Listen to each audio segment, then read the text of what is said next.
Hello everyone, welcome to our channel आने की education point. Myself Heena Takkar और आज हम पढ़ने जा रहे हैं कॉर्पोरेट गवर्नेंस का जो चैप्टर है वो कौन सा है। कॉर्पोरेट गवर्नेंस का जो चैप्टर नेम है वो है ग्लोबल कॉर्पोरेट फेलियर्स। जी हाँ, अगर आपने पिछली वीडियोस नहीं देखी तो मोस्ट प्रोबेबली आप वो देखकर आ सकते हैं। अगर आपको कोई भी hand written assignment, notes, model बनवाना है, सिनॉप्सिस वगैरह चाहिए तो आप दिए गए नंबर पे कांटेक्ट कर सकते हैं, जो कि 8178359562 पर जाकर। ठीक है, मैं यहाँ पे मेंशन कर रही हूँ नंबर 8178359562 पर जाकर आप व्हाट्सएप कर सकते हैं। कॉल मत करिएगा और व्हाट्सएप करके आप इन्फॉर्मेशन कलेक्ट कर सकते हैं। ठीक है, इसके नोट्स बिल्कुल रेडी हैं। सीजी के नोट्स हो गए, जीएसटी का हम लोगों ने गेस्ट पेपर रेडी कर दिया है। गेस्ट पेपर एक्चुअल में क्या है थोड़ा सा बता देती हूँ। उसमें आपके जो इंपॉर्टेंट टॉपिक है, इंपॉर्टेंट क्वेश्चंस हैं, उसके आंसर एंड फ्लो चार्ट सब कुछ दिया हुआ है। बस वो पीडीएफ पढ़ के जाना और आपका काम हो जाएगा। बाकी सबके नोट्स रेडी है, चाहिए तो व्हाट्सएप कर देना, नहीं तो आप इससे भी प्रिपेयर कर सकते हो। तो आप सोचोगे इतनी सारी खिचड़ी क्या है, तो देखो भाई, मैंने जो है यहाँ पर छोटे छोटे पॉइंट्स बनाए हैं। जब मैं इसको समझाऊंगी तो आपको इजीली समझ आ जाएगा और साथ में नोट्स पढ़ लेना, आपका काम आसान हो जाएगा। तो सबसे पहले स्टार्ट करते हैं। हमारे चैप्टर का नाम है ग्लोबल कॉर्पोरेट फेलियर्स के बारे में बात करते हैं। ठीक है, तो बेसिकली हमने पिछले वाले चैप्टर में या पिछले वाले यूनिट की अगर हम बात करें तो हमने काफ़ी सारी चीज़ें पढ़ ली थी। ठीक है, बहुत सारे स्कैंडल्स के बारे में हम लोगों ने पढ़ लिया था यहाँ पर। ठीक है, तो बेसिकली अब जो ये जो चैप्टर आ रहा है वो अपना यही आ रहा है कि ग्लोबल कॉर्पोरेट फेलियर्स की कौन कौन से फेलियर्स थे जो कि यहाँ पे देखे गए। ठीक है, तो बेसिकली थोड़ा इंट्रो में आप लोगों को समझाना चाहती हूँ। जैसे corporate scandal have occur from time to time around the world, यानी हमारे वर्ल्ड में जो स्कैंडल्स होते हैं, स्कैंडल का एक्चुअल मीनिंग होता है घोटाले वगैरह। ठीक है, अब आप देखते हो कि आजकल हम छोटी छोटी चीज़ों में भी इतने घोटाले देखते हैं। तो कंपनी इतनी बड़ी होती है जिसमें ह्यूज डेटा है, ह्यूज प्रॉफिट्स होते हैं, इतनी सारी तरह के लोग काम करते हैं, तो उसमें क्या घोटाला नहीं होता होगा? तो डेफिनेटली होता है। तो स्कैंडल वर्ड मैं बार बार यूज करूंगी। तो कॉर्पोरेट यानी कंपनी के जो स्कैंडल है वो अकर होते रहते हैं, टाइम टू टाइम अराइज होते रहते हैं पूरे वर्ल्ड के अंदर। There is no sole reason of this scam, but there exist a variety of reason that contribute towards failure of companies. Company का फेल होने का रीजन ही क्या है? स्कैंडल्स है, घोटाले हैं। क्योंकि अगर एक टाइम पे कंपनी घोटाला करती रहेगी तो आने वाले समय में क्या होगा? कहीं ना कहीं कुछ पकड़ा जाएगा। ठीक है, और उसे पकड़ने की वजह से क्या होगा?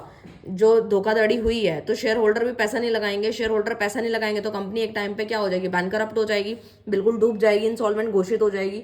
तो ये सारी सिचुएशंस रहती हैं। और यहाँ पे यही बताया, रीजन फॉर फेलियर में begins from miss using fund. आप अपने फंड का मिस यूज करते हैं। ओवर स्टेटिंग इनकम रेवेन्यू, आप अपनी प्रॉफिट्स को दिखाते रहते हैं और लॉसेस को कहीं शो नहीं करते हैं। फॉल्स इन्वेस्टमेंट दिखाते हैं आप। Showing wrong value of the asset, अपनी एसेट की वैल्यू तक आप गलत दिखाते हैं। क्यों? ताकि आप घोटाला तो कर ही रहे हो, ये तो आपके दिल को पता ही है कि आपकी कंपनी घोटाला कर रही है, बट स्टिल ये सारे इंट्रोडक्शन में समझा रही हूँ ताकि आने वाले चैप्टर आपको इजिली समझ आए और जो मैं चैप्टर समझाने वाली हूँ वो इजिली समझ आए। ठीक है, तो बेसिकली यहाँ पर क्या है, we will discuss various corporate scams जो हुए हैं are worth nothing and have occurred around the world, हमारे आसपास देखे गए हैं। This scam not only the public image of the company, यानी हमारी पब्लिक इमेज को तो खराब करते ही हैं, जनरल पब्लिक से भी हमारा रिश्ता नाता खत्म कर देते हैं एक टाइम पे। कि अगर कंपनी, हमारे जो शेयर होल्डर उनको पता चलेगा कि इस कंपनी ने इतने घोटाले किए हैं तो क्या शेयर होल्डर पैसा लगाना पसंद करेगा? बिल्कुल नहीं पसंद करेगा। ठीक है, तो यही सारे रीजंस है। कुछ यहाँ स्कैम्स वगैरह, कुछ घोटाले वगैरह पकड़े गए हैं जो यहाँ पर हम पढ़ने। तो अब हम समझ लेते हैं कि जो bank of credit and commerce international BCCI है, यूके 1991, ये आप सोचेंगे इतनी बड़ी खिचड़ी क्या लिखी है, तो कुछ खिचड़ी नहीं है, अभी मैं समझाऊंगी। तो ये बिल्कुल पॉइंट्स बनाकर लेकर आई हूँ सो दैट आपको इजीली चीज़ें समझ में आए। ठीक है, तो सबसे पहले हम लोग बात कर लेते हैं, जो बेसिक मैंने आपको समझा दिया था, ऑलरेडी समझ आ गया होगा। अब इस पे ऊपर चर्चा करते हैं। तो बेसिकली जो bank of credit and commerce international, जिसका फुल फॉर्म बीसीसीआई था, UK 1991, bank of credit and commerce international was a global bank founded. जो कि ग्लोबल बैंक फाउंडेड कब हुआ था? 1972 में। किसके द्वारा? Agha Hasan Abedi. He was a Pakistani financier. BCCI exist करता है town of Luxembourg with its head office, इसका कहाँ है? लंदन में था एंड कराची में था। ठीक है, तो बेसिकली यहाँ पर इनके जो ऑयल के जो प्राइजेस थे वो राइज हो रहे थे, बैंक भी गेन कर रहा था इनके एडवांटेजेस को। ह्यूज डिपॉजिट्स जो आ रहे थे वो मेन कहाँ से आ रहे थे? अरब ऑयल कंपनीज के द्वारा। रिजल्ट क्या था कि बैंक एक्सपेंड हो रहा था। ठीक है, बैंक की जो लिमिट थी वो बढ़ती चली जाती थी क्योंकि फंड बहुत ज्यादा आ रहा था। बीसीसीआई देन मूव टूवर्ड्स, इन्होंने सोचा जब इतना सारा फंड आ रहा है, ह्यूज प्रॉफिट हो रहा है, प्रॉफिट होने की वजह से ये एक्सपेंशन चाह रहे थे, इनको और लालच आ रहा था और बढ़ावा देना था, तो ये एक्वाइजेशन की तरफ मूव कर जाते हैं।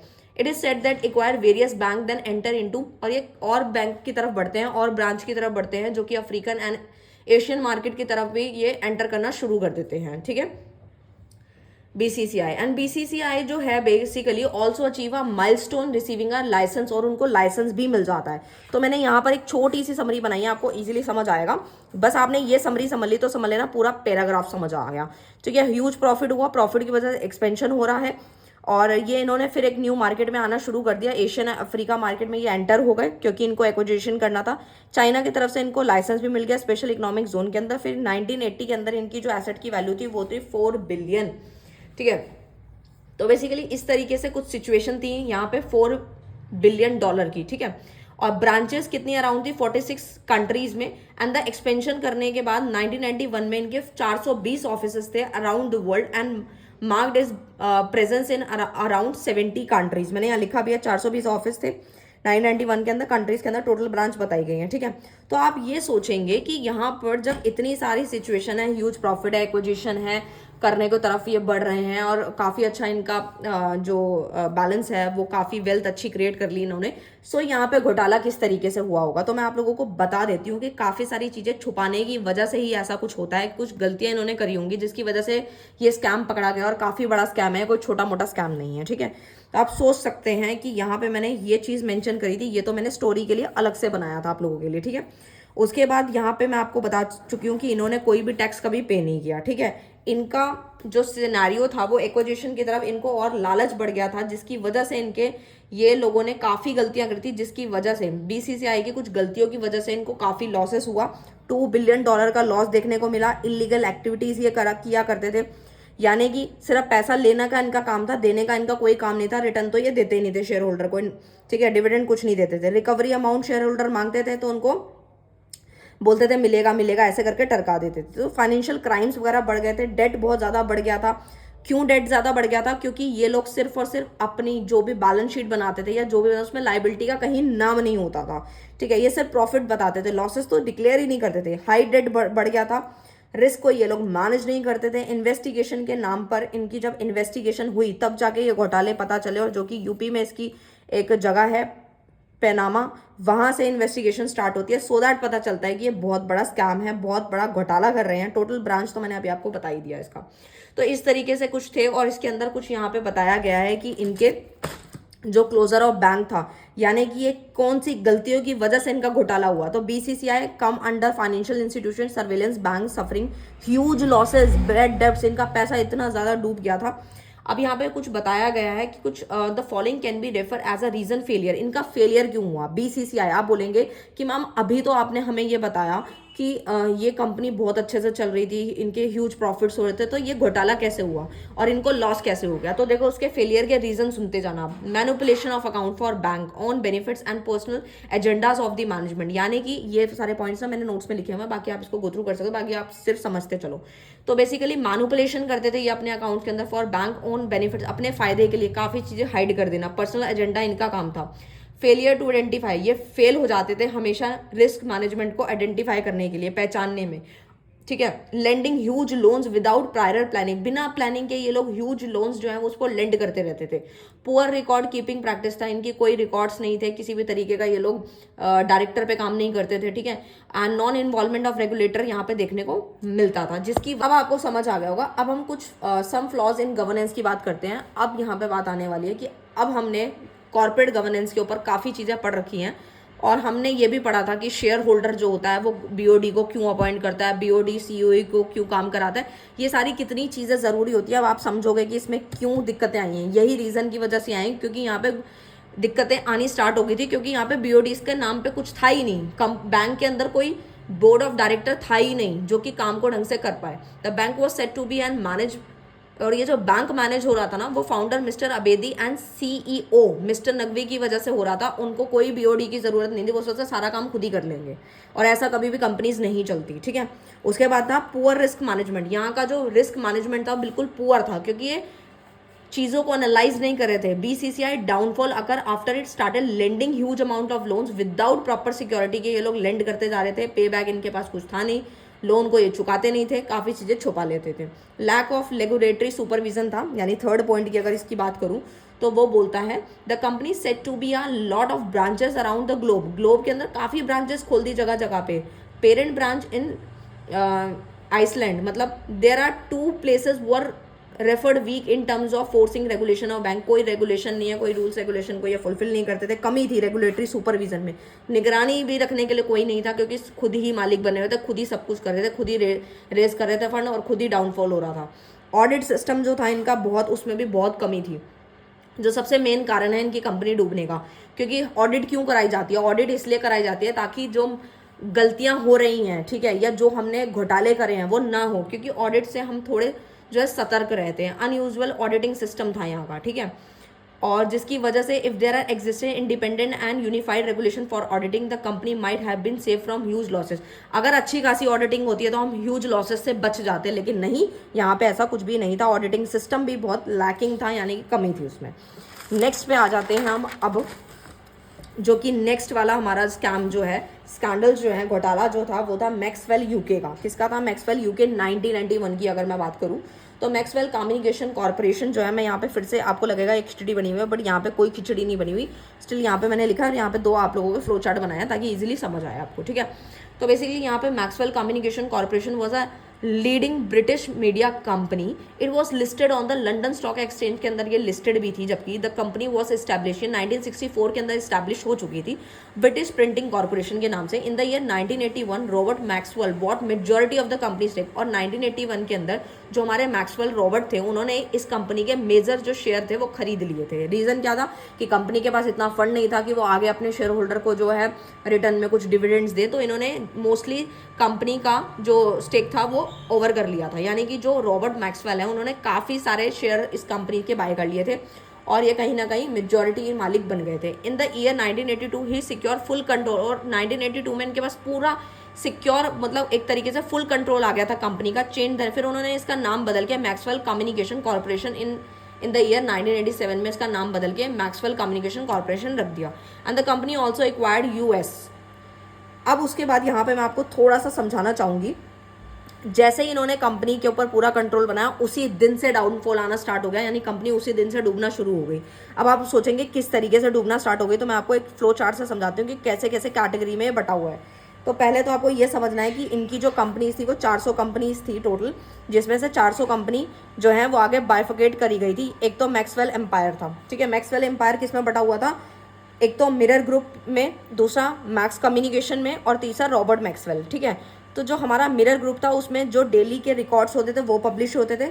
मैक्स कम्युनिकेशन में 3 चीज़ें आती हैं, 3 मैंने यहाँ पे मेंशन करी हैं। 3 कंपनीज़ के कौन कौन से नेम, यहाँ पे कंपनी का जो नेम चेंज हुआ था और वो 3 कंपनीज़ पे काम हो रहा था, वो था एक्वायर्ड यूएस, एक तो पब्लिशर वाला, एक साइंस रिसर्च एसोसिएट है, and third one is official airlines guides, ठीक है। तो ये 3 थे यहाँ पर, ठीक है।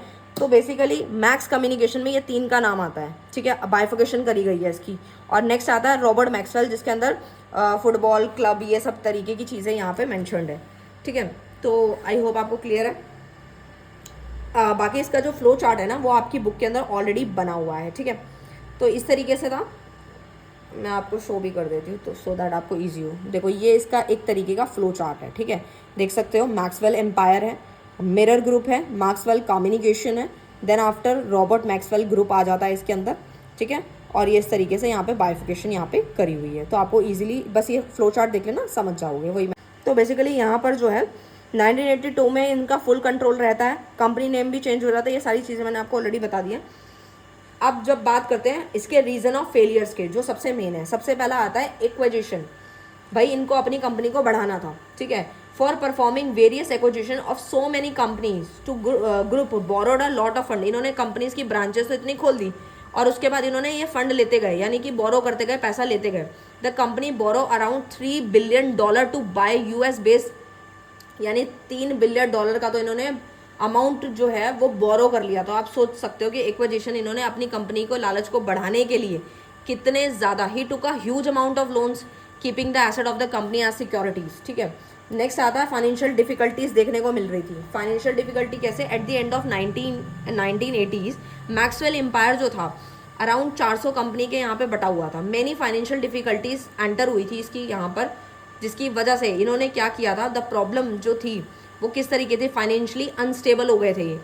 इस audit report was pass bye leading European accountant के द्वारा पास करी गई थी। उसमें बताया गया था this enable Maxwell to add more debt when he purchase Daily News company, यानी कि उन्होंने इतना डेट इकट्ठा कर लिया था, इतना फंड इकट्ठा कर लिया था कि उनके ऊपर इतना जो है बर्डन पड़ गया था। ठीक है, नेक्स्ट आता है अनसर्टेन डेथ ऑफ मैक्सवेल।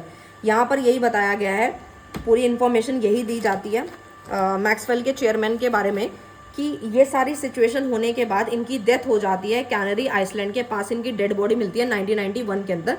तभी से इनकी इन्वेस्टिगेशन स्टार्ट होती है, तभी इनके घोटालों के बारे में पता चलता है। उससे पहले किसी को घोटाले के बारे में पता नहीं चलता।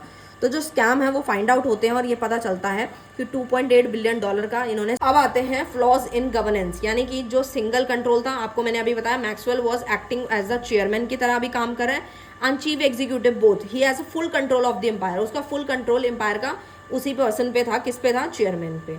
टुक ऑल द डिसीजन वो खुद ही ले रहा है। ठीक है, जिसकी वजह से ये दिक्कतें आई हैं। इनइफेक्टिव बोर्ड था, the board of director was not active. जो बीओडी था वो तो बिल्कुल एक्टिव नहीं था। All the non executive director did not stop Maxwell from controlling all the process of the company. कोई ट्रांसपेरेंसी नहीं थी। All the fund were mix together, सारा फंड एक दूसरे से मिलता जा रहा है, कहीं से आ रहा है, मिक्स हो रहा है। And the fund raise in the name of pension fund, और जो फंड रेज किया जा रहा है वो किसके नाम पे किया जा रहा है, किस नाम पे कर रहे हैं, मैंने यहाँ लिखा भी है। फंड वगैरह रेज हो रहा था पेंशन फंड के नाम से। ठीक है, इस तरीके से फंड रेज हो रहा था, और उसके बाद भी इनको बैंक करप्ट जो है घोषित कर दिया गया, क्योंकि इनका स्कैम जब पकड़ा गया, जब इनकी डेड बॉडी मिली, उसके बाद इनका जब स्कैम फाउंड आउट हुआ, इन्वेस्टिगेशन हुई, तो पता लग गया कि भाई इनके पास कुछ नहीं है, इन्होंने फालतू की चीज़ें दिखा रखी हैं, खुद कंट्रोल कर रखा, कोई बीओडी इन्होंने हायर नहीं कर रखा, कोई ट्रांसपेरेंसी नहीं है, ऑडिट का कुछ तौर तरीका नहीं है, ऑडिट ढंग से कर नहीं रहे, तो malpractices and stop the owner of the raising fund. तो उनको यही समझाया गया शेयर होल्डर को कि अपना फंड यहाँ रेज मत करो। And the auditor of the firm was also raised, यानी कि जो चीज़ें पकड़ी गई हैं तो उसके अकॉर्डिंगली बताया गया कि इनको बैंक करप्ट इसीलिए घोषित किया ताकि जो आने वाले शेयर होल्डर हैं वो इनकी कंपनी में पैसा ना लगाएं और अपना पैसा ना डुबाएं। आई होप आपको क्लियर है। नेक्स्ट पे आते हैं विवेंदी फ्रांस स्कैम 2002 के बारे में बात करते हैं, इसके अंदर क्या हुआ था। तो बेसिकली ये जो स्कैम्स ही हैं जो आपको बस स्टोरी वगैरह समझनी है, और बाकी आप इसको अपने पॉइंट्स की मदद से जो है इसको समझा सकते हैं। विवेंदी फ्रांस 2002 के अंदर बताया गया विवेंदी ऐसे was a formally known with the name Vivendi Universal. ठीक है, it is a French multinational mass media and telecommunication की एक कंपनी थी, जो कि किस पे बेस्ड थी, पेरिस के ऊपर बेस्ड थी। The company face a huge losses, ये ऑलरेडी कंपनी जो है फेस करी थी, काफ़ी लॉस फेस करी थी, which is regarded as the biggest corporate loss इसको माना गया in the French corporate history के अंदर। Vivendi Universal was founded in the year 1853 में इसको देखा गया है, मैंने यहाँ लिखा भी है, यहाँ पे मेंशन किया है। और सीईओ द कंपनी कौन थे इनके, जीन मैसियर थे। ठीक है, तो बेसिकली इस तरीके से यहाँ पे कुछ सिनेरियो था। विवेंदी यूनिवर्सल जो इनके बारे में बता रही हूँ, initial decades the company focus on the water sector, पहले ये वाटर सेक्टर पे फोकस कर रहे थे। However in the years 1976 he begin diversification operation in 2 other field में इन्होंने फिर दोबारा स्टार्ट कर दिया काम, एनर्जी पे, कंस्ट्रक्शन पे and waste management, transport etcetera. 1990s में जो कंपनी बिगेन होती है एक्सपैंडिंग इनटू कम्युनिकेशन, वो बिगेन करती है, एक्सपैंड होती है telecommunication and mass media field में। ठीक है, तो इसी तरीके से मैंने यहाँ लिखा भी है कि सबसे पहले 1853 में वाटर सेक्टर पे काम करी थी, फिर 1976 में एनर्जी पे काम हुआ, मीडिया पे हुआ, 1980 के अंदर टेली कम्युनिकेशन पे काम करना स्टार्ट कर दिया। यहाँ पर यही सारी चीज़ें बताई गई हैं कि इन्होंने जो है अपनी जो in the year 2000 Vivendi Universal जो entertainment was created with the merger था Vivendi media and Canal Plus television network के साथ, यानी जो विवेंदी मीडिया था उन्होंने अपना मर्जर करा किसके साथ, टेलीविज़न मार्केट के साथ, and acquisition of all the universal studio Canadian companies. ठीक है, तो उनको जो है मर्ज करने की पड़ी थी, और मर्ज करने की वजह से ही इनको दिक्कतें वहीं उसी दिन से शुरू हो गई। ठीक है, अब रीजंस क्या हैं वो मैं आपको अभी समझाने वाली हूँ। यहाँ पर देख सकते हो आप, मैंने इसका एक फ्लो चार्ट बनाया है जो कि नीचे बनाया है। तो देखो, मर्ज एक्सपैंड ऑफ द कंपनी, यानी कि अभी तक हमने ये समझा कि इन्होंने कहाँ से इनकी शुरुआत हुई थी, ये किस किस में डील कर रहे थे, बट इनका जो मर्जर है, मर्ज और expand of the company, capital को ये और बढ़ाना चाहते थे, और जो टेली कम्युनिकेशन जो नेटवर्क था उनका ऑलरेडी बहुत ज़्यादा ही लॉस था पहले से ही। बट इन्होंने क्या किया, यहाँ पर जो मर्ज किया है, यानी कि जो हमारी कंपनी है, बेसिकली किस कंपनी की हम बात कर रहे हैं, यहाँ पर बात कर रहे हैं विवेंदी की। विवेंदी ने जो मर्ज किया था टेलीविज़न नेटवर्क के साथ, तो वहीं से दिक्कतें स्टार्ट होती है। देखो टेलीविज़न नेटवर्क का ऑलरेडी लॉस था, विवेंदी मीडिया नॉर्मल चल रही थी, तो जैसे ही ये इसके साथ मर्ज होती है तो इसका जो लॉस है, इसका जो डेट है वो सारा इस पर ट्रांसफर हो जाता है। तो लाइबिलिटी बढ़ गई, डेट बढ़ गए, शेयर की वैल्यू घट गई, शेयर होल्डर जो है वो बाय नहीं करेंगे क्योंकि उनको ऑलरेडी पता है कि ये कंपनी ऑलरेडी लॉस में चल रही है। तो कोई भी शेयर होल्डर पैसा इन्वेस्ट क्यों करेगा, क्योंकि उसको ऑलरेडी पता है ये दोनों मर्ज हो चुकी है। तो इसकी वजह से यहाँ पे लॉस होना स्टार्ट हो गया। और रीज़न क्या है इसके फेलियर्स होने के, कि ये जो कंपनी थी वो क्यों फेल हुई है। हैवी डेट थे इसके, मिसलीडिंग इन्फॉर्मेशन देता था या मिसलीडिंग अकाउंटिंग थी, यानी अकाउंटिंग बिल्कुल ट्रू फेयर नहीं था। गवर्नेंस फ्लॉज क्या थे, इनइफेक्टिव बोर्ड था, आपको पता ही है बोर्ड ढंग से काम नहीं कर रहा था। प्रॉपर लीडरशिप में कमी थी। कंपनसेशन टू सीईओ, जो कंपनसेशन था सीईओ उसमें भी दिक्कतें थी। ये सारे पॉइंट्स ना ऑलरेडी मैंने काफ़ी बार डिस्कस कर लिया, तो आप इसको बना के भी लिख सकते हो और ये पॉइंट पढ़ने से ही समझ आ रहा है, ठीक है। तो इस तरीके से दिक्कत थी। नेक्स्ट पे आते हैं वर्ल्ड स्कैम, यूएसए स्कैम जो था, इसके बारे में थोड़ा सा डिस्कस कर लेते हैं, ठीक है। तो बेसिकली ये क्या है, many corporate frauds occurred in the past, यानी काफ़ी सारे कॉर्पोरेट यानी कंपनी के फ्रॉड अकर्ड हुए थे पास्ट में, but some of the them are still in the mind of people.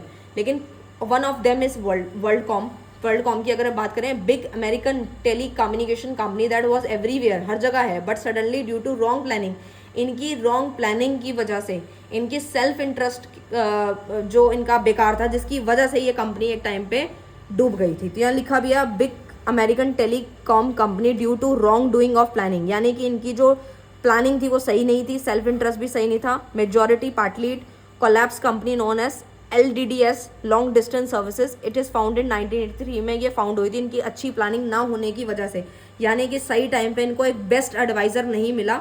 सही टाइम पे अगर वो अवेलेबल होता तो ये कंपनी बच जाती, बट ये भी डूब गई थी, ठीक है। तो बेसिकली वही है, इसके अंदर रीजंस क्या है, रीज़न ऑफ फेलियर्स क्या है। कंपनी ट्राई टू मर्जर, वो ट्राई कर रही थी मर्ज करने का। मोनोपोली क्रिएट करना चाहती थी, अपना नाम बनाना चाहती थी, यानी टेलीकॉम सेक्टर पे वो चाहती थी हमारी मोनोपोली हो और किसी की ना हो। मिलियन ऑफ डॉलर्स इनके यहाँ पे जो है देखे गए थे losses, suffering from huge losses, ये काफ़ी लॉस से गुजर रही थी। इनके जो CEO थे वो कौन थे, बेनर्ड एब्रस, ठीक है। एंट्री क्या थी इनकी, रूल्स एंड रेगुलेशन चेंज करने की, ठीक है। 1995 के अंदर वर्ल्डकॉम जो है इनका नाम चेंज हो गया था, 1995 में चेंज हुआ था, पहले तो टेलीकॉम कंपनी के नाम से जाना जा रहा था, ठीक है। तो बेसिकली इस तरीके से ये चल रहा था। और मैंने इसके बताया आप लोगों को, गवर्नमेंट्स फ्लॉज बताते थे, लैक ऑफ प्रॉपर लीडरशिप, इसकी प्रॉपर लीडरशिप में कमी थी, इनइफेक्टिव बोर्ड था, ऑडिट फेलियर था। ये 3-4 पॉइंट आप हर किसी में चिपका सकते हो इन स्कैम्स के अंदर, ज़्यादा आपको एक्स्ट्रा कुछ करने की नीड नहीं है, ठीक है। तो मैंने यहाँ पीछे यहाँ पे मेंशन भी किया हुआ है, ठीक है। तो ये एक्चुअल परफॉर्मेंस को हाइड करते थे, फाइनेंशियल जो क्राइम्स थे वो इसमें दिक्कतें थी, एक्चुअल परफॉर्मेंस हटा देते थे, हाइड कर देते थे, और ह्यूज लॉसेस से ये सफ़र कर रहे थे। मिलियन ऑफ डॉलर इन्होंने स्पेंड किया था और उसको ये छुपा रहे थे। Unsatisfactory services provide to other, यानी अपनी जो सर्विसेज थी वो बिल्कुल अनसेटिस्फैक्ट्री थी, जो किसी को सेटिस्फाई नहीं कर रही थी। आई होप आपको क्लियर है। नेक्स्ट पे आ जाते हैं, जो हमारा है एनरॉन कॉर्पोरेशन USA, ठीक है। ये भी एक स्कैम था जो कि फाउंड हुआ था। अब यहाँ पर बताते हैं हम, it was founded in 1985 by Kenneth Lay. Enron was one of the most admire energy and commodities trading company थी, जो कि सिचुएटेड थी टेक्सास में, ठीक है। It was a prominent player in the energy business and the stock was listed. इनके जो stock थे वो भी लिस्ट थे न्यूयॉर्क स्टॉक एक्सचेंज के अंदर। इनका जो नेचर ऑफ फ्रॉड था वो किस तरीके से था वो बताती हूँ मैं, यहाँ लिखा भी है मैंने, ठीक है। तो बेसिकली यहाँ पर क्या हुआ था, मनी विल बी मल्टीप्लाई। ये लोग क्या चाह रहे थे, इनका मकसद था कि हम अपने पैसों को बढ़ाते जाएं, मल्टीप्लाई करते जाएं, ये इनका मकसद था। तो जो शेयर होल्डर होता था वो इनसे बोलता था हमें डिविडेंड दो, ये ना आगे के लिए टाल देते थे, मतलब बोलते थे अभी 1 साल बाद मिलेगा, थोड़े टाइम बाद। करते करते इन्होंने 5 से 10 साल किए, 10 से 15 साल किए, इस तरीके से शेयर होल्डर को टरकाते रहते थे, आगे बढ़ाते रहते थे और अपने पैसे को ये मल्टीप्लाई करना जानते थे। तो ये फ्रॉड किस टाइप का था, अकाउंटिंग फ्रॉड ये करते थे, मार्केट अकाउंटिंग ये करते थे, यानी कि ओनली प्रॉफिट शो करते थे, लॉस को हटा देते थे। स्पेशल पर्पस होता था इनकी एंटिटी, यानी कि इनका डेट बहुत ज़्यादा ह्यूज था, बैलेंस शीट में सिर्फ एसेट दिखाते थे, लाइबिलिटी ये लोग नहीं शो करते थे। काफ़ी सारे पॉइंट सिमिलर है तो आप बना के लिख सकते हो, ऐसी कोई दिक्कत नहीं है, ठीक है। तो गवर्नमेंट फेलियर्स की बात करूँ तो बोर्ड ऑफ डायरेक्टर में कमी थी, ऑडिट फर्म में दिक्कतें थी, रेगुलेटरी ओवरसाइड, वही सारे सेम पॉइंट है जो मैंने एक्सप्लेन कर दिए हैं। आई होप आपको क्लियर है। फिर से वही ह्यूज लॉसेस हैं, बैंकरप्ट इनको घोषित कर दिया गया, ठीक है। इनकी बैंकरप्ट इनको कब घोषित किया, क्योंकि इनकी एक फाइल वगैरह थी, वो रिपोर्ट वगैरह जो इन्होंने एक फाइल करी थी, जब इनके ह्यूज लॉसेस बढ़ गए थे। पहले तो ये अपना कमा रहे थे, लेकिन जब इनके लॉस ज़्यादा बढ़ गए तो इन्होंने खुद ही क्या किया, अपनी एक रिपोर्ट फाइल कर दी कि इस तरीके से हमारे को काफ़ी लॉस हो रहा है कंपनी के अंदर, जिसकी वजह से गवर्नमेंट की नज़र में आ गया। गवर्नमेंट ने फिर इनको डिक्लेयर कर दिया और शेयर होल्डर जो है उनको भी जो है अपना डिविडेंड नहीं मिला, जिसकी वजह से इनको बैंकरप्ट घोषित कर दिया गया था। आई होप आपको क्लियर है। नेक्स्ट आता है लेमैन ब्रदर्स, ठीक है, ये लास्ट है, इसके बाद ये चैप्टर समाप्त हो जाएगा। मैं पूरी कोशिश कर रही हूँ आपको शॉर्ट में ज़्यादा समझाने की कोशिश कर रही हूँ सो दैट आपको दिक्कत ना आए, क्योंकि सिलेबस सच में बहुत ज़्यादा आपको लगेगा इसका PDF छोटा है, बट स्टिल काफ़ी कुछ समझने का है इसके अंदर, ठीक है। बट मैं पूरी कोशिश कर रही हूँ कि आपको शॉर्ट से शॉर्ट में समझा दूँ। तो बेसिकली लेमैन ब्रदर्स हम समझ रहे थे कि इसके अंदर क्या बताया। Founded in 1850, layman brother global financial service firm was headquarter. इनका जो हेडक्वार्टर था वो न्यूयॉर्क सिटी में था, जो कि ये किस में डील कर रहे थे, ये किस चीज़, ये इंस्टीट्यूशन किस में इन्वॉल्व था, इन्वेस्टमेंट बैंकिंग में, ट्रेड में, फाइनेंशियल सर्विसेज में, ठीक है। अब नेचर ऑफ कोलैप्स क्या था इसके अंदर आता है आप लोगों का, यहाँ मैंने लिखा भी है। Lehman Brothers Global Financial Services firm was headquartered in New York. It is involved in investment banking, trade, financial services. वही मैंने चीज़ बताई आप लोगों को। तो यहाँ पर क्या बताया कि आपका जो प्रॉफिट होता था वो बहुत ज़्यादा शो कर देते थे और जो लॉस है वो दिखाते नहीं थे, ठीक है। तो यहाँ पर 2008 के अंदर कुछ रिपोर्ट फाइल हुई थी और गवर्नमेंट ने इसको सेम बैंकरप्ट जो है वो घोषित कर दिया गया था, ठीक है।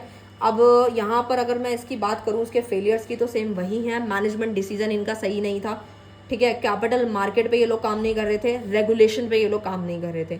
Regulation means that regulatory body such as the SEC and the federal reserve were the cutting edge of the campaigns to regulate too big to fail firm, but they have also been criticized for failing to act slower than they did not as the regulatory agencies।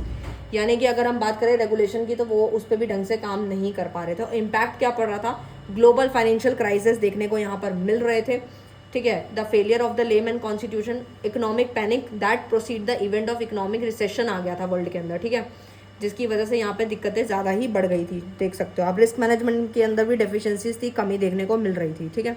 तो इस तरीके से था ये और आई hope आपको clear हो गया होगा। अब मिलते हैं नेक्स्ट जो यूनिट है उसके साथ, तब तक के लिए bye bye, thank you so much. Hello everyone, welcome to our channel Nanak Education point. Myself Veena Thakkar, और आज हम कॉर्पोरेट गवर्नेंस का चैप्टर नंबर 5 स्टार्ट करने जा रहे हैं, जो कि international code of corporate governance है, ठीक है। तो आओ इसके इंट्रोडक्शन के बारे में बात कर लेते हैं। अगर आपने पिछली वीडियोस नहीं देखी तो मोस्ट प्रोबेबली देख लेना, तो ही आपको अच्छे से समझ आएगा। नोट्स और असाइनमेंट कोई भी आपको मॉडल वगैरह बनवाना है तो दिए गए नंबर पर कॉन्टैक्ट कर सकते हैं 8178359562 पर, ठीक है। तो आप बात करते हैं यहाँ पे इंट्रोडक्शन की। द की इंट्रोडक्शन बोलता है the key reform element in corporate governance include the, यहाँ पे कुछ गवर्नमेंट ने कुछ कमेटीज़ वगैरह तैयार करी थी, क्योंकि काफ़ी सारे स्कैंडल्स हो गए थे, घोटाले हो गए थे, तो गवर्नमेंट ने कुछ कमेटी वगैरह तैयार करी है ताकि वो घोटाले आगे चल के ना हो। तो ये 3 यहाँ पे कुछ कमेटीज़ तैयार करी गई हैं, आज हम उसके बारे में डिस्कस करने वाले हैं, ठीक है।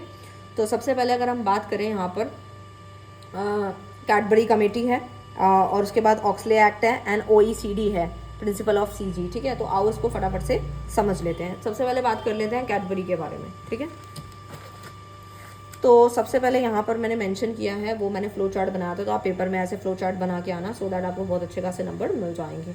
तो बेसिकली यहाँ पे कैडबरी कमेटी की अगर मैं बात करूँ, the name of the working group related to corporate governance is the Cadbury committee, committee of the financial aspect of the corporate governance, establish हुई थी 1991 के अंदर by the financial reporting counselling, the London stock exchange and the accounting profession in the United kingdom.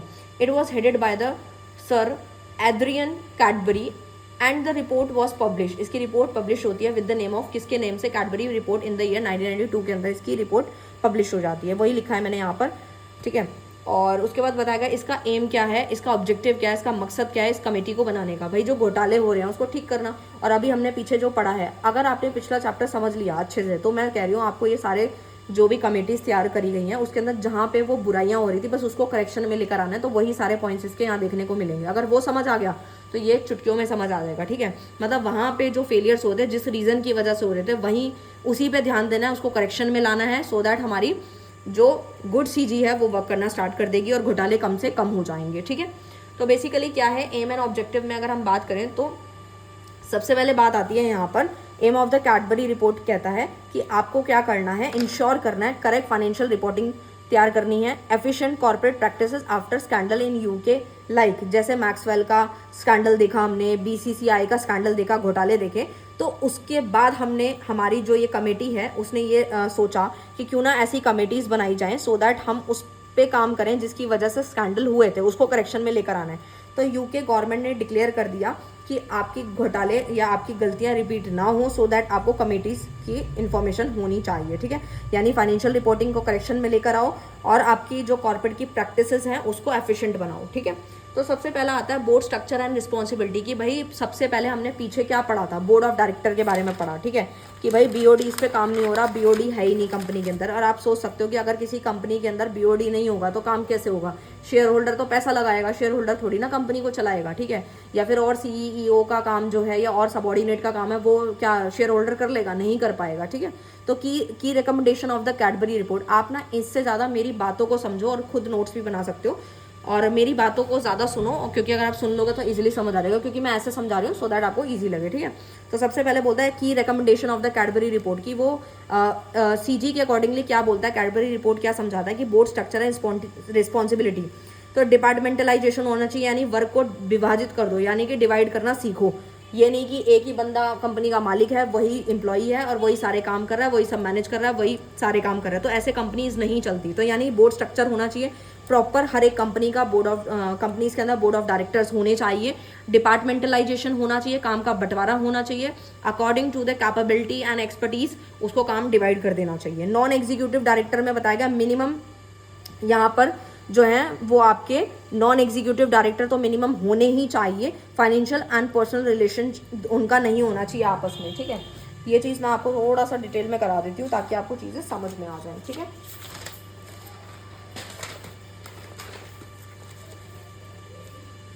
तो basically यहाँ पर यही बताया गया कि मिनिमम 3 तो नॉन एग्जीक्यूटिव डायरेक्टर होना चाहिए और वो जो डायरेक्टर्स हैं आपस में फाइनेंशियल और पर्सनल उनका कोई रिलेशन नहीं होना चाहिए, मतलब मामा का बेटा चाचा का बेटा ऐसा कोई रिलेशन उसमें नहीं होना चाहिए। फाइनेंशियल रिपोर्टिंग कंट्रोल जो है एनुअल रिपोर्ट वगैरह तैयार होनी चाहिए, कोड्स एंड प्रैक्टिसेस फॉलो होनी चाहिए, ठीक है। गवर्नमेंट फिर उसको चेक करेगा, बेसिकली इस तरीके से प्रोसेस चलेगा। ऑडिट और अकाउंटेबिलिटी होनी चाहिए, ऑडिट कमेटी जो है वो कंपलसरी होनी चाहिए, क्योंकि ऑडिट होगी सो दैट हमारी जो दिक्कतें हो रही हैं, मैनिपुलेशंस हो रहे हैं काफ़ी सारी, जो वो नहीं होंगे। रोल ऑफ डायरेक्टर क्या है, रोल ऑफ डायरेक्टर होना चाहिए, इससे क्या होगा हमारी फाइनेंशियल स्टेटमेंट इंप्रूव होगी, क्योंकि वो डायरेक्टर अपना काम करेगा तो इससे फाइनेंशियल स्टेटमेंट भी इंप्रूव होगी। आई होप आपको क्लियर है।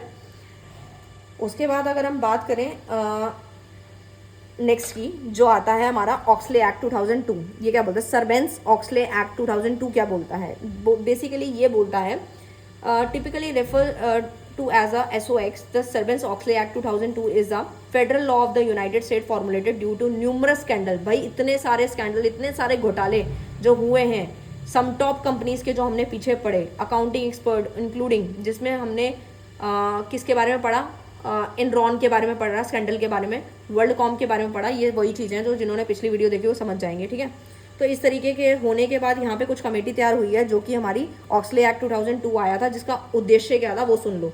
Increase the correctness and reliability to the information that is disclose by the company. भाई जो कंपनी चीज़ें इन्फॉर्मेशन शो कर रही है वो करेक्ट होनी चाहिए, गलत नहीं होनी चाहिए, मतलब पहले से उसको करेक्शन में लाए, उसको इंक्रीज करे, रिलायबिलिटी पे काम करे, रिलायबल रहे, ठीक है। Protecting investor from the manipulation of the financial statement. भाई जो मैनुपुलेशन हो जाती है, जो धोखाधड़ी हम लोग कर रहे हैं कि लॉस को छुपा रहे हैं, प्रॉफिट दिखा रहे हैं, लाइबिलिटी को हटा रहे हैं, एसेट्स दिखा रहे हैं, तो ये जो मैनुपुलेशन हो रहा है वो ना हो। इन्वेस्टर को इससे दिक्कतें होती हैं और अगर आज इन्वेस्टर को पता लग गया कि ये घोटाले हो रहे हैं तो वो कंपनी में कल को पैसा नहीं लगाएगा। Bring responsibility of the executive of corporate and the board of member. BOD की और कुछ एग्जीक्यूटिव की अपनी जिम्मेदारी बनती है जो उनको फॉलो अप करनी पड़ती है। आई होप आपको क्लियर है। इंटरनल कंट्रोल मैकेनिज्म को इम्प्रूव करें सो दैट जो हमारी फाइनेंशियल स्टेटमेंट है वो भी सही रहे। एक्यूरेसी पे काम करें, रिलायबिलिटी हो, कॉन्फिडेंस होना चाहिए आपकी रिपोर्ट्स में जो भी आप अपने शेयर होल्डर्स को प्रोवाइड कर रहे हो। नेक्स्ट आता है ऑब्जेक्टिव ऑफ ऑक्सले रिपोर्ट 2002, मैंने वही बताया, अपनी करेक्टनेस को इंक्रीज करें, इन्वेस्टर प्रोटेक्ट होगा, इम्प्रूव इंटरनल कंट्रोल, यानी कि इंटरनल कंट्रोल को भी हमें इम्प्रूव करना है, ठीक है। ये इसके मकसद हैं, वैसे मैंने और डिटेल में करा दिए। ऑक्सले एक्ट के कुछ की प्रोविजंस हैं जो मैं यहाँ पे समझाना चाहती हूँ, जो काफ़ी बड़ा चार्ट बना हुआ है, बट आप समझोगे तो इजीली समझ आ जाएगा, कोई बड़ी बात नहीं है, ठीक है।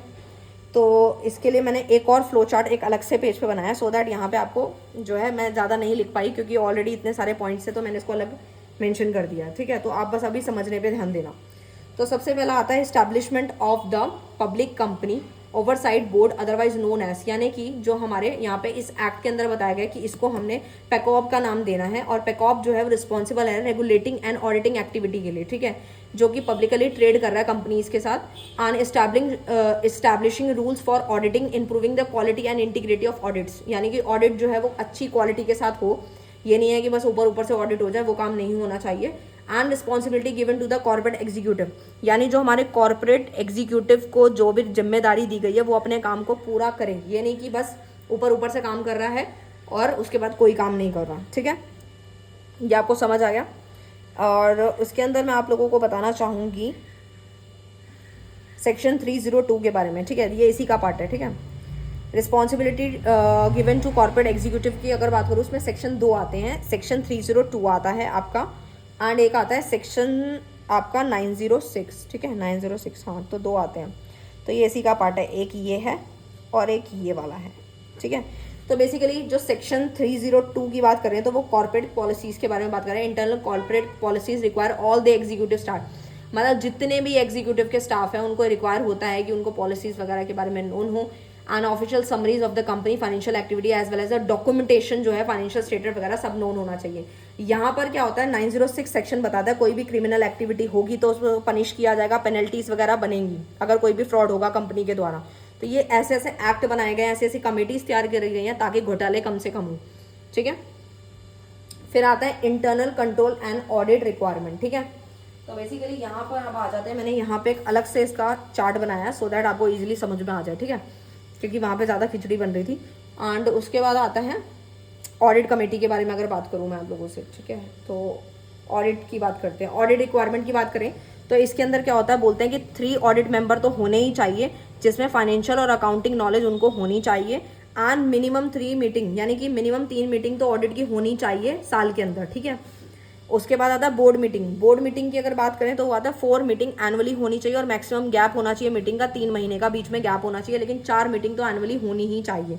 नेक्स्ट आता है डायरेक्टरशिप लिमिट्स क्या है, 10 बोर्ड कमेटी होनी चाहिए, ठीक है, जिसके अंदर 5 कमेटी जो है एज अ चेयरमैन, मतलब जो हमारे 5 कमेटी का वो मेंबर एज अ रहा होना चाहिए, यानी वो एज अ चेयरपर्सन काम कर रहा होना चाहिए वो जो मेंबर है कमेटी का, ठीक है, तभी उसको as a board of director यहाँ पे हायर किया जाएगा, अदरवाइज नहीं किया जाएगा। आते हैं नेक्स्ट पॉइंट पे जो कि है डिस्क्लोजर्स की, यानी कि जो डायरेक्टर की जो रेमोनेशन है, सैलरी है, वो भी यहाँ डिस्क्लोज होनी चाहिए। Related party transaction segment report, सारी तरीके की रिपोर्ट्स यहाँ मेंशन होनी चाहिए, कुछ भी हाइडनेस नहीं होनी चाहिए। ट्रांसपेरेंसी होनी चाहिए, यानी क्वार्टरली आपको जो रिपोर्ट है वो वेबसाइट पर अपलोड होनी चाहिए, वो भी ट्रू एंड फेयर वाली, कुछ भी धोखाधड़ी वाली नहीं, एक्स्ट्रा वाली नहीं, कुछ फालतू वाली नहीं।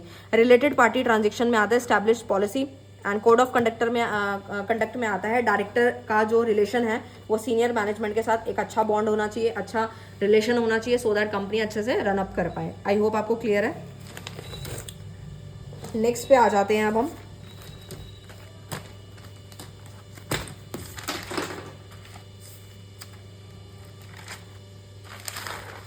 अब आते हैं हम नेक्स्ट पे।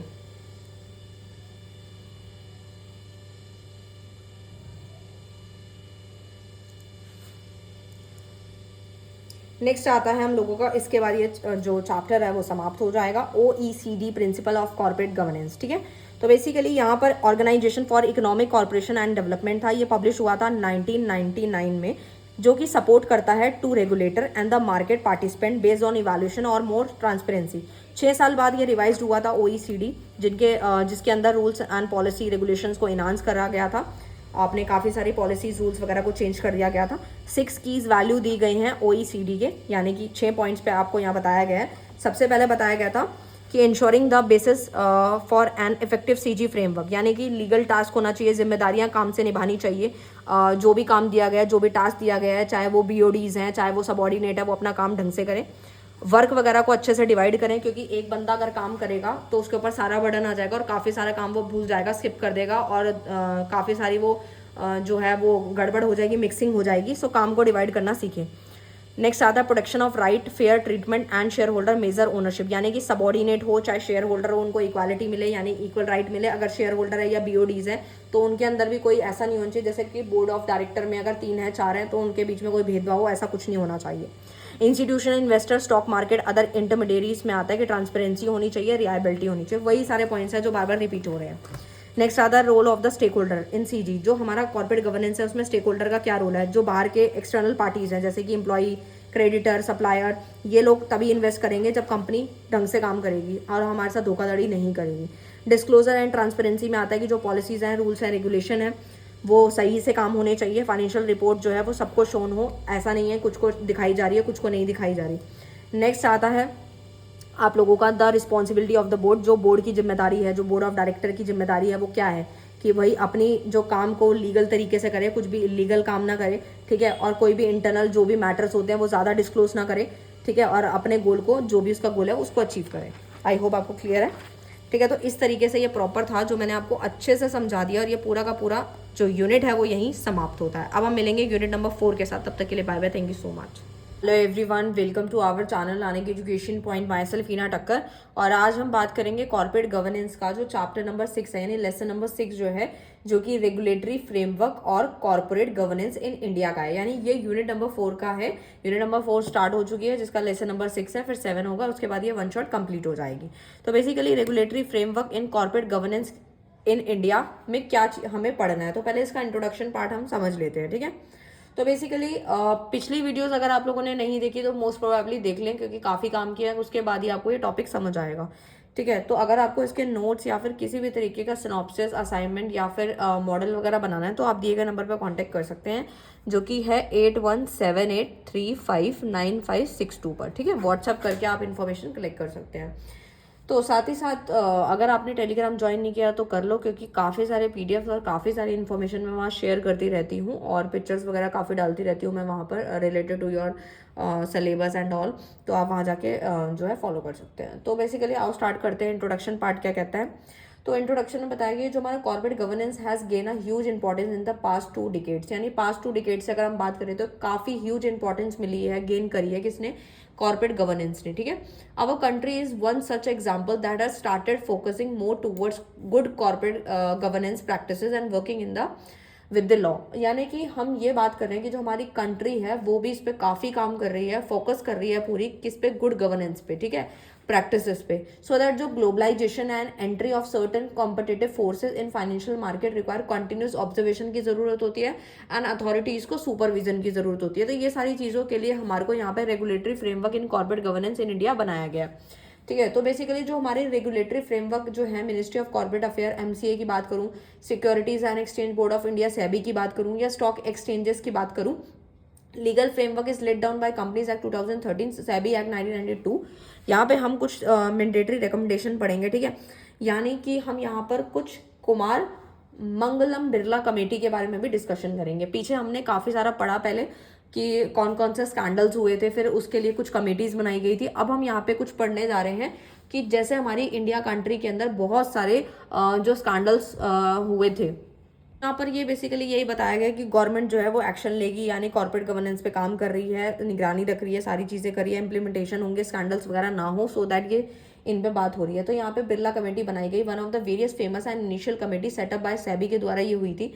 It was establish in the year 1999 में ये इस्टेब्लिश हुई थी। इसका पर्पस क्या था, गवर्नमेंट स्टैंडर्ड को इनहांस करने के लिए इंडियन कंपनीज के लिए, ठीक है। And the committee suggestion give rise to development of new norms आए, प्रोसीजर्स आए, अच्छे से काम हो और ये फोकस करे। It focus was creating clear practices and framework for better functioning of corporate, यानी कंपनी ढंग से काम कर पाए, अच्छे से पॉलिसीज वगैरह रेगुलेट हो, जिसकी वजह से यहाँ पे कुछ मैंडेटरी रिकमेंडेशन भी दी गई हैं जो कि सेबी के द्वारा है। तो जैसे यहाँ बताया गया बोर्ड कंपोजिशन के बारे में बताया गया, यानी कि सबसे पहला पॉइंट आता है हम लोगों का बोर्ड का, ठीक है। तो वो मैं आपको एक बार पढ़ के बता देती हूँ। सबसे पहले हम बात करते हैं मैंडेटरी रिकमेंडेशन की, तो सबसे पहले आता है बोर्ड का। तो यहाँ पे बोला गया है कि जो हमारे नॉन एग्जीक्यूटिव डायरेक्टर हैं वो 50% होने चाहिए और 50% एग्जीक्यूटिव डायरेक्टर होनी ही चाहिए, कंपल्सन है। उसके बाद आता है ऑडिट कमेटी जो है वो इंडिपेंडेंट होनी चाहिए, 3 मिनिमम मेंबर इसके अंदर होने ही चाहिए। बोर्ड की मीटिंग जो होती है उस पर भी बात होनी चाहिए, प्रॉपर मीटिंग का जो क्राइटेरिया बताया था वो होना चाहिए। डायरेक्टरशिप जो है उसकी लिमिट्स पूरी यहाँ सेट होनी चाहिए। डिस्क्लोजर्स हैं यहाँ पर प्रॉपर जो बताए गए हैं, ठीक है। और कोड ऑफ कंडक्ट होना चाहिए, प्रॉपर ट्रांसपेरेंसी होनी चाहिए, ये सारी चीज़ें इसके अंदर आ जाती हैं, ठीक है। तो वही सारे पॉइंट्स हैं जो आप इसको रीड आउट कर सकते हो। नेक्स्ट बेसिकली अब ये जो हमारी कमेटी आती है नेक्स्ट वाली, वो क्या कहती है, नारायण मूर्ति कंपनी जो है बेसिकली वो क्या बोलती है, ये बोलती है security exchange board of India SEBI constitute a committee under the supervision, किसके सुपरविजन में, of mister NR Narayana, Murthy to review the corporate governance in India. Member was asked to focus, member जो है वो पूछते हैं फोकस किस पे करना है, तो बोलते हैं कि सम गाइडलाइंस हैं जो पे प्रमोशन ऑफ ट्रांसपेरेंसी पे काम करें, अकाउंटेबिलिटी अमंग द कंपनीज, यानी कंपनीज जो है वो अकाउंटेबिलिटी जवाबदेह होनी चाहिए, कोई भी चीज़ डिस्क्लोज जो करनी है बिल्कुल करनी चाहिए, कोई भी चीज़ हाइडनेस ना हो, because of the every increasing global scam, जो जितने स्कैम्स हमने देखे पीछे, स्कैंडल्स देखे, घोटाले देखे, जिसकी वजह से ये कमेटी फिर से तैयार की गई है। और इसमें बताया गया है कि जो एक पावर होती है ग्रुप की वो होनी चाहिए, इम्प्लीमेंटेशन होनी चाहिए चीज़ों को लेके। और this committee are divided into 2 parties में डिवाइडेड है, one is mandatory and second one is non mandatory. यानी कि मैंडेटरी में क्या होता है कि सारी कंपनी जितनी भी होंगी उनको ये फॉलो करने पड़ेंगे, और नॉन मैंडेटरी में कोई आवश्यकता नहीं है कि फॉलो या करो या मत करो, ठीक है। तो अब आप बात कर लेते हैं यहाँ पर मैंडेटरी के बारे में, ठीक है। तो आ जाते हैं हम अपने नेक्स्ट पेज पे, ठीक है। तो मैंडेटरी में आप लोगों को मैं बताना चाहती हूँ कि मैंडेटरी में रिकमेंडेशन बाय मैंडेटरी कमेटी में क्या क्या चीज़ें होनी ही चाहिए। तो सबसे पहला आता है ऑडिट कमेटी होनी चाहिए, ठीक है। नारायण मूर्ति कमेटी बोलती है कि हर एक कंपनी के अंदर ऑडिट कमेटी मस्ट होनी चाहिए related to the functioning of the audit committee. The committee suggested to examine financial statement of the company and the draft and audit report वगैरह प्रॉपर रेडी करें, ठीक है। यानी फाइनेंशियल रिपोर्ट वगैरह हो, quarterly जो अपनी रिपोर्ट्स वगैरह वो शो करें, फाइनेंशियली जो फाइनेंशियल अकाउंटिंग से रिलेटेड एक्सपर्टीज होना चाहिए, मिनिमम एक पर्सन ऐसा होना चाहिए उसके अंदर जिसको कम से कम अच्छी खासी नॉलेज होनी चाहिए फाइनेंशियल से रिलेटेड, ठीक है। नेक्स्ट आता है कोड ऑफ कंडक्ट, यानी कि जो मेंबर्स हैं जो मांग कर रहे हैं उनकी मांगे पूरी हो। उसके बाद रिस्क मैनेजमेंट में आता है review by board of director, या जो भी काम हो रहा है जो भी रिस्क के ऊपर चर्चा हो रही है वो बोर्ड ऑफ डायरेक्टर उसको एक बार रिव्यू करे, देन आगे गवर्नमेंट इसको रिव्यू करेगा। इनिशियल पब्लिक ऑफरिंग में आईपीओ में क्या आता है कि उसके अंदर सेल्स हो गई, रेवेन्यू हो गई, एसेट्स हो गई, कैपिटल, ये सारी चीज़ की इन्फॉर्मेशन आईपीओ के अंदर डिस्क्लोज होनी चाहिए। डायरेक्टर क्या बोलते हैं, director appoint by shareholder, आपको पता ही है इसमें एनुअल रिपोर्ट वगैरह शो करनी होती है। विसल ब्लोइंग में क्या होता है, विसल ब्लोइंग के काफ़ी मैंने डिटेल में कराया था विसल ब्लोइंग का डिफरेंस आप लोगों को। विसल ब्लोइंग में यही था कि कोई भी लीगल वर्क अगर कोई करता है तो कब पकड़ा जाएगा, ठीक है, रिलेटेड टू या और कोई भी अदर पार्टी है या कुछ भी है तो वो गलतियां जो होंगी या कोई गलत काम जो करेगा उसको पकड़ा जाएगा विसल ब्लोअर के द्वारा। तो ये कुछ बताया गया कि हर एक कंपनी में विसल ब्लोअर होना ही चाहिए, सो दैट हमारे जो गलतियां हैं, घोटाले हैं, वो ना हो। नॉन मैंडेटरी में performance of non executive director है, मतलब ये नॉन मैंडेटरी है, कुछ आवश्यकता नहीं है। डिस्क्लोजर और रिपोर्ट आप करो या ना करो, कुछ मैंडेटरी नहीं है, ये जो है नॉन मैंडेटरी है। नेक्स्ट आ जाते हैं, नेक्स्ट के ऊपर अगर हम बात करें तो वो क्या आता है हम लोगों का, वो हम समझ लेते हैं। वो आता है रिलेवेंट प्रोविजंस ऑफ कंपनीज, ठीक है। कंपनीज एक्ट के बारे में बताया गया, वो आप एक बार रीड आउट कर लेंगे। फिर आता है CII इनिशिएटिव्स के बारे में पढ़ लेते हैं, यानी कि इसमें क्या होता है, गुड गवर्नेंस की बात होती है, जो गुड कॉर्पोरेट गवर्नेंस के ऊपर बात होती है। यहाँ पे कुछ वर्ड लिखा है, contributions of company industry. CII is a non profit and non government organisation created in 1895। ये कब क्रिएट हुई थी, 1895 में हुई थी। और इस कंपनी का जो मकसद था वो नॉन प्रॉफिट चैरिटेबल लोगों की समाज सेवा करने के लिए काम किया गया था। It's known with the name of engineering and iron trade association, FITA के नाम से जाना जाता था, क्योंकि ये नाम ही ऐसा है। हेडक्वार्टर इसका न्यू दिल्ली में है। प्रेसिडेंट जो है इसका विक्रम के नाम से हैं ये, ठीक है। तो इस तरीके से था, बाकी आप इसको रीड आउट कर सकते हैं। इसका मकसद क्या था CII का, तो वही है प्रोटेक्ट करना इन्वेस्टर को, जो भी इन्वेस्ट करें उसको प्रोटेक्शन में लाना। क्योंकि भैया आज हम अपने इन्वेस्टर को के प्रोटेक्शन के बारे में सोचेंगे तो वो फिर जो है इन फ्यूचर इन्वेस्ट करेंगे, ऐसे चेन बढ़ती जाएगी, अदरवाइज तो कंपनी डूब जाएगी ना। तो ये CII का इनिशिएटिव का कुछ मकसद था। और ट्रांसपेरेंसी को, फिर से वही पॉइंट आ गया, ट्रांसपेरेंसी को प्रमोट करना with the business and industries. तीसरा आता है developing public confidence in business industry, यानी कि हमारी जो पब्लिक का जो कॉन्फिडेंस है उसको डेवलप करना। और वो तो तभी होगा ना जब हम अपने शेयर होल्डर्स को प्रॉपरली डिविडेंड देंगे, ठीक है, और उनका कोई भी पैसा खाएंगे नहीं, या फिर चीज़ों कंपनियों के जो अकाउंट्स है उसको प्रॉपर शो करेंगे वेबसाइट पे। हर एक इन्फॉर्मेशन रिपोर्ट जो है बिल्कुल रिलायबल, ट्रांसपेरेंसी रहनी चाहिए, ठीक है। नेक्स्ट पे आते हैं हम रिकमेंडेशन के ऊपर, जो कि बाय CII की रिकमेंडेशन क्या है, एवरी कॉर्पोरेट फॉलो, यानी हर एक कंपनी को ये फॉलो करनी पड़ेंगी, ठीक है। सबसे पहला आता है there is no need to adopt German, ठीक है। तो यहाँ पे अगर मैं बात करूँ यहाँ पे तो वो क्या है वो आप एक बार समझ लो, ठीक है। तो रिकमेंडेशन पे मैं आ जाती हूँ, आपकी बुक से ही मैं रीड आउट कर रही हूँ, ठीक है। तो इसमें बोला गया है रिकमेंडेशन पे जो कि है आपका, देयर इज नो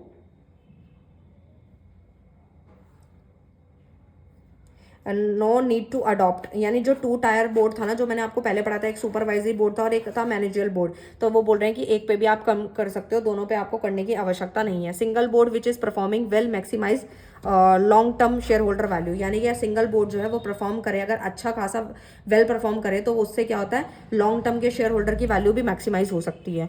मीटिंग्स में क्या होता है, at least 6 time in a year तो होना ही चाहिए, ठीक है, मीटिंग के बारे में बात आई गई है। बात इंटरवल ऑफ 2 मंथ्स, यानी कि बीच में उनका गैप रहना चाहिए 2 मंथ का। ठीक है, लिस्टेड कंपनी को बताया विद इन द टर्नओवर, अगर किसी का कंपनी का टर्नओवर 100 करोड़ या शुड हैव प्रोसेशन, ठीक है, अगर टर्नओवर 100 करोड़ तक है, ये शुड हैव प्रोफेशनल और independent director of non executive, यानी कि अगर 100 करोड़ से ज़्यादा तो उसको कम से कम प्रोफेशनल या इंडिपेंडेंट डायरेक्टर तो हायर करने ही पड़ेंगे। ठीक है, ये बताया गया है। नेक्स्ट में आ जाता है if chairman is non executive, यानी कि नॉन एग्जीक्यूटिव की अगर बात करूँ मैं यहाँ पर, तो यहाँ पे पता है एटलीस्ट 30% शेयर होना चाहिए, यानी जो मैनेजिंग डायरेक्टर है वो सेम पर्सन हो सकता है, एटलीस्ट 50% ऑफ बोर्ड। अगर सेम पर्सन है तो 50% की मेजोरिटी रहनी चाहिए, और अगर नॉन एग्जीक्यूटिव है तो 30% का एवरेज रहना चाहिए चेयरमैन का, जो कि हम हायर करेंगे। SEBI listing obligation disclosure requirement LODR regulation act 2015 क्या बोलता है वो हम एक बार समझ लेते हैं।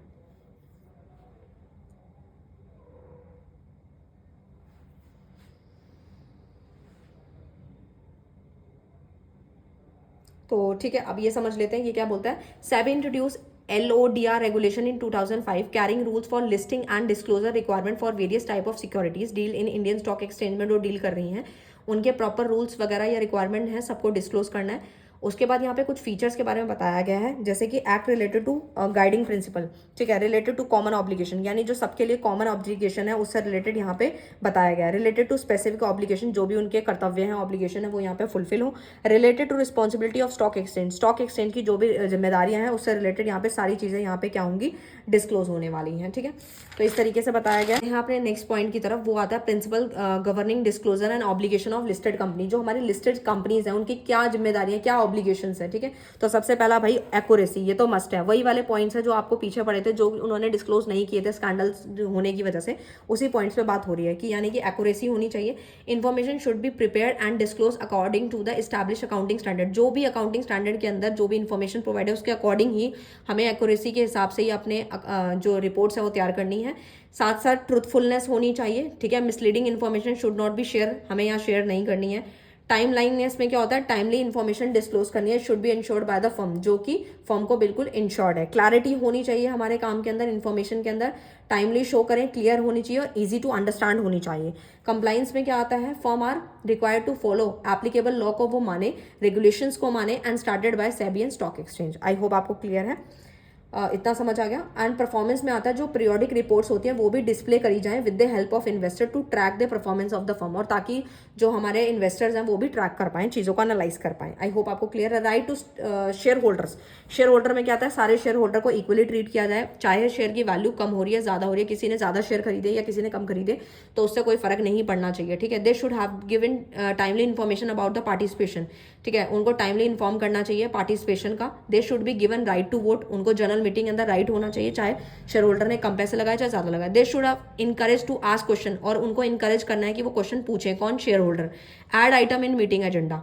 ठीक है, नेक्स्ट पे अगर हम बात करें रोल ऑफ स्टेक होल्डर की, तो स्टेक होल्डर की बात करें तो इसमें क्या होता है, स्टेक होल्डर्स में आता है basically they right should be recognise होने चाहिए। Implementation of whistle blowing mechanism होना चाहिए। Timely and reliable information should be share. वही सारे पॉइंट्स है, बार बार रिपीट हो रहे हैं।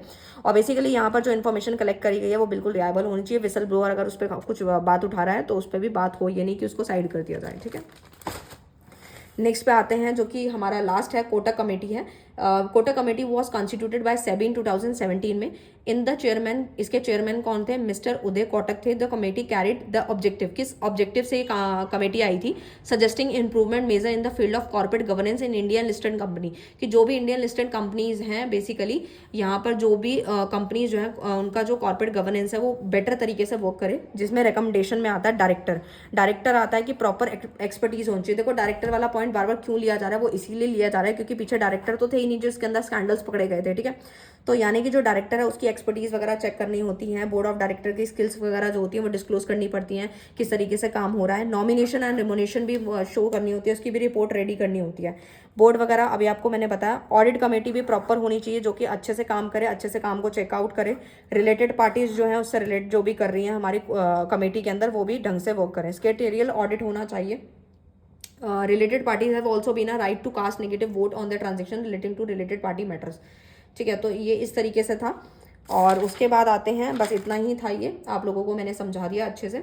और रिकमेंडेशन विद मॉडिफिकेशन है कि committee suggested at all the listed company more than 40% public share holding उसकी होनी चाहिए। Committee also recommend appointing 1 women independent director भी लिस्टेड कंपनी के अकॉर्डिंग 2018 के अकॉर्डिंग यहाँ बताया गया कि होनी ही चाहिए, वुमेन इंडिपेंडेंट डायरेक्टर भी होनी चाहिए। Committee also made suggestion on payment of loyalty to listed company, यानी कि अपने काम को लेकर वो लॉयल होनी चाहिए। कमेटी सजेस्टेड करती है काफ़ी सारी चीज़ों के सेबी के गाइडलाइंस को माने। ठीक है, तो इस तरीके से था ये पूरा का पूरा यूनिट यहीं समाप्त होता है। अब हमारा जो लास्ट चैप्टर रह गया वो वन शॉट कंप्लीट करा के पूरी बुक समाप्त हो जाएगी। उसके बाद मिलते हैं नेक्स्ट वीडियो में नेक्स्ट टॉपिक के साथ। तब तक के लिए bye bye, thank you so much.